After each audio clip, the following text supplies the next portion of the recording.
produz farinha, é coletor. E todos vocês sabem dos projetos de formação diferente, como a pedagogia da alternância, que é de luta de um conjunto de homens aqui e mulheres, a educação do campo, que pressupõe os territórios para que haja um processo formativo diferenciado.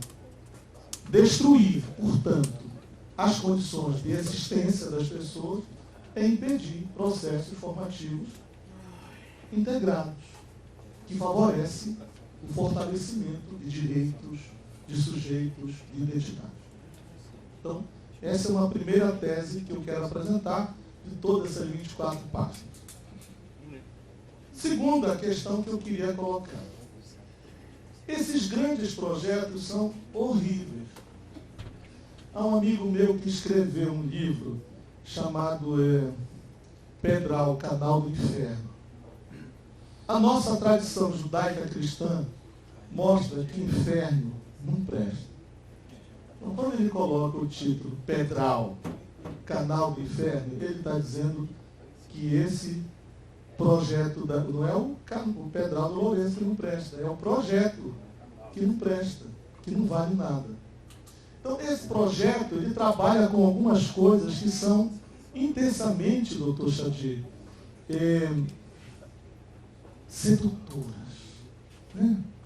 Que ele trabalha com essa ideia de desenvolvimento.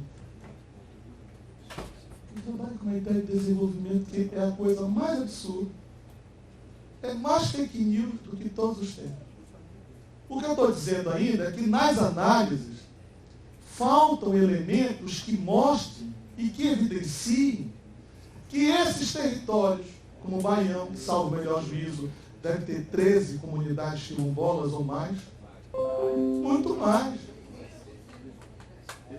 Mocajuba, que deve ter aí um conjunto, aí eu vou citar aqui, de 13 comunidades quilombolas ou mais, muito mais. Cametá tem 19 comunidades quilombolas, segundo eu vi um trabalho aqui da Malungo, que me encaminhou o doutor Márcio. Quase 500 ilhas. Tem uma perspectiva de qualidade de vida que não pode ser inferida por esses modelos de desenvolvimento, que são fake news. Então, é preciso, do ponto de vista sociológico, antropológico e educacional, uma análise de como são esses modos de produzir a vida que a professora Cristiane expõe. Olha, Doriel, esse modo de produzir a vida aqui, ele mantém uma relação de espaço-tempo com o rio e que é muito importante. A pesca artesanal está ligada com isso. As pessoas não vão 20 quilômetros porque eles pressupõem que aqui perto está o peixe, estão as condições de existência. Então, eu preciso mostrar que a perspectiva de desenvolvimento que povos e comunidades tradicionais têm é diferenciada desse pseudo-desenvolvimento desses grandes projetos. Doutor Chadi, qualquer um desses senhores e senhoras, por exemplo, do Baixo Tocantins, um prazer conhecer o Ademar, porque eu conheci o Ademar de citações de um repórter chamado Zucker, e o Ademar deu umas boas falas, eu estou usando aqui, Ademar. Prazer, eu conheço agora, eu sei quem é o Ademar. Sabe, por exemplo, que na década de 80, a região do Baixo Tocantins era totalmente seduzida e que ao chegar a hidrelétrica, aquela região iria crescer. Pseudo. O IDH continua a mesma coisa, 0,50 subindo alguns. Só é alto por causa da questão da longevidade, que deve ser por causa, possivelmente, de uma parada, um ritmo de vida diferenciado. Né? É onde está a longevidade. A longevidade é alta, é 0,700 ou 600, salvo o melhor juízo. É a longevidade. A região continua com famílias sobrevivendo com uma renda per capita de meio salário mínimo. As pessoas são pobres. Só para ajudar o senhor também, com a hidrelétrica, a gente paga a energia mais cara que outros estados. Pois é, esse falso discurso de desenvolvimento. Então, é um discurso pernicioso. Então, o que eu estou problematizando aqui é, o grande projeto afeta os processos formativos que nós precisamos para nos fortalecer enquanto sujeitos de território e que precisamos defender nossos espaços.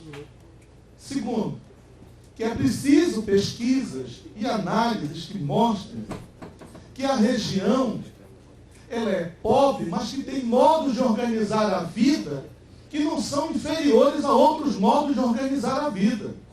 Como, por exemplo, o trabalho associado desenvolvido desde Tucuruí para cima e para baixo. Você está entendendo? Me permita. Isto implica um segundo elemento. Há uma narrativa produzida em defesa desses grandes projetos, que é a narrativa de que haverá compensações. Esse discurso das compensações em prol do desenvolvimento é a coisa mais falaciosa da vida. Abre aspas.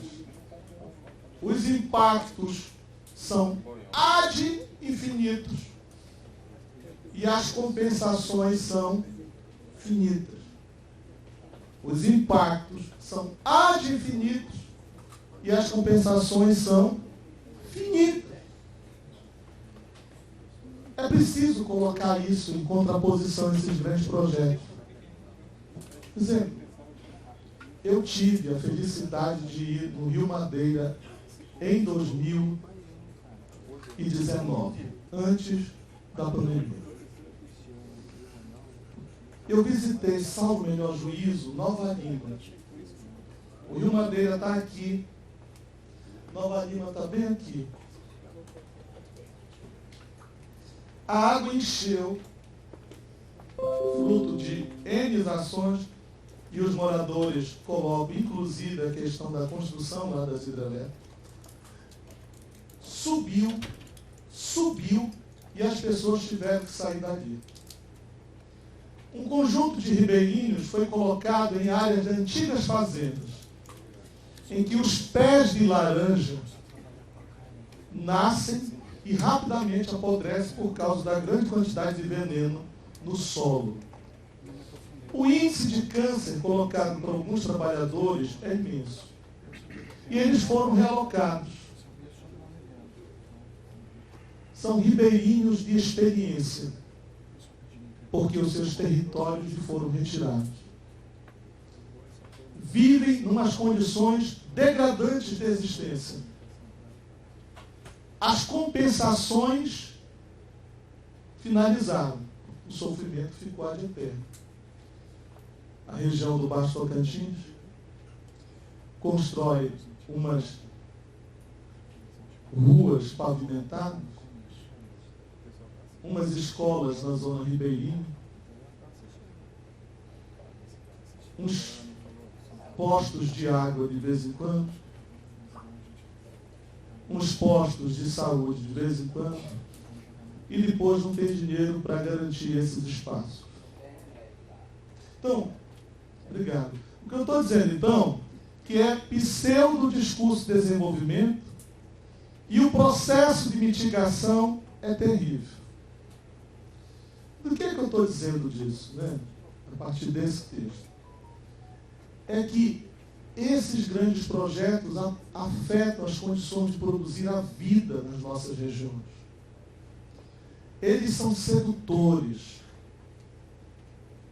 E eu preciso dizer isto aqui, que é inconciliável, quer dizer, não é conciliável, embora a objetividade pode ir nessa direção, não que eu concorde, mas é inconciliável modos de produzir a vida na Amazônia com os grandes projetos. Então, por exemplo, quando os governos defendem esses grandes projetos, vocês sabem de quais são piadas. Que eles não estão pensando nos povos e comunidades tradicionais. Porque os povos e comunidades tradicionais têm uma maneira de organizar a vida que lhes garante a existência. Aí eu preciso abrir um parênteses aqui.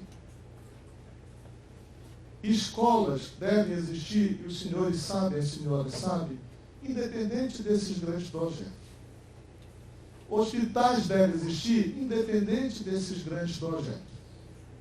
Livro nas escolas deve existir, independente desses grandes projetos. Então não dá para conciliar, para conceber que o acesso de homens e mulheres de territórios de Tupiranga, de Umarizal, de Barcarena, de Tucuruí, recebam resultados do trabalho humano, como hospitais, caixas d'água, condições de vida que sujeitos de uma grande cidade têm, atrelado a esses grandes projetos, como se fossem mimos. O que eu estou defendendo, do ponto de vista dos processos formativos, é que os povos e comunidades tradicionais da Amazônia têm que ter acesso aos resultados do trabalho humano, não por uma relação de subserviência com esses grandes projetos. O que eu estou colocando nessas discussões que na academia nós fazemos